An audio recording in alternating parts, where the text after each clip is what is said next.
Hello दोस्त, नमस्कार। मैं हूँ रेखा उपाध्याय। स्वागत करती हूँ मधु प्रजापति के चैनल पे। आज एक बहुत प्यारा विवाह गीत ललन और सुनाने जा रहे हैं। और सबको अच्छा लगेगा तो कमेंट में ज़रूर बताना। अरे बसवा कटाई बाबा डलरी बीना मैया रे, डलरी बीना मैया रे, दिहले दुलारी बेटी हाथ रे ललनवा रे, दिहले दुलारी बेटी हाथ रे ललनवा।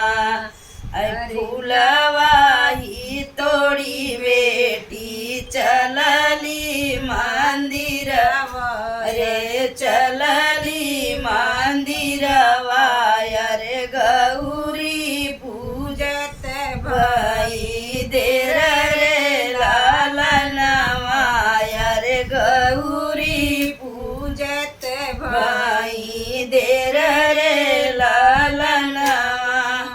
गौरिया पूजे बेटी घर के लावटली ओ, घर के लावटली अरे माता देवड़िया मामी देवड़िया के ठाड़ रे लालनवा रे, मामी देवड़िया में ठाड़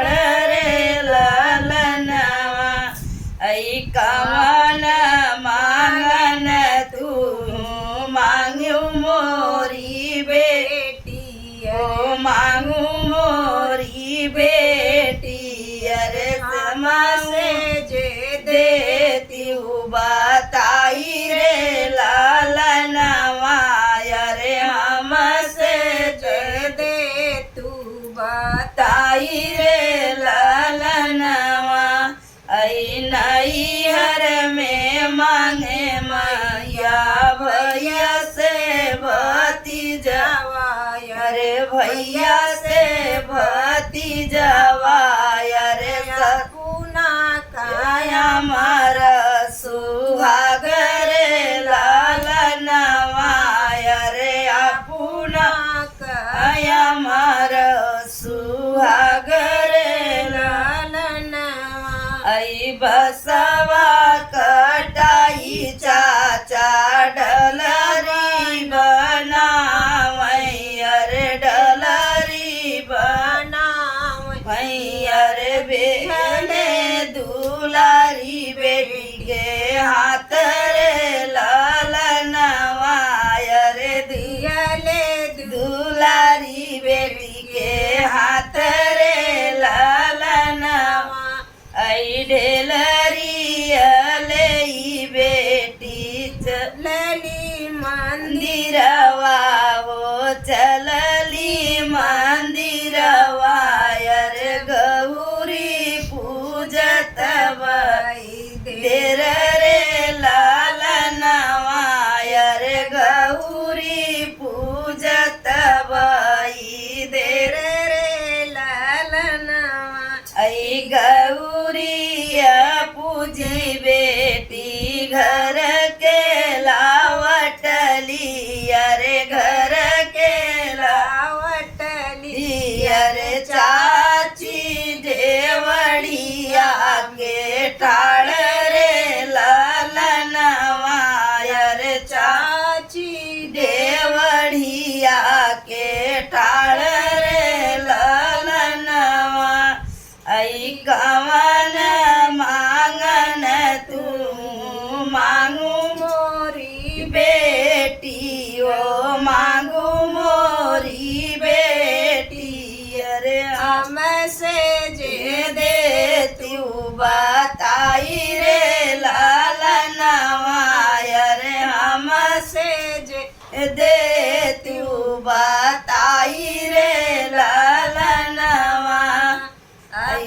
नैहर में मांगे चाची भैया से भतीजवा रे, भैया से भतीजवा रे, अपुना काया मार सुहाग रे लालनवा।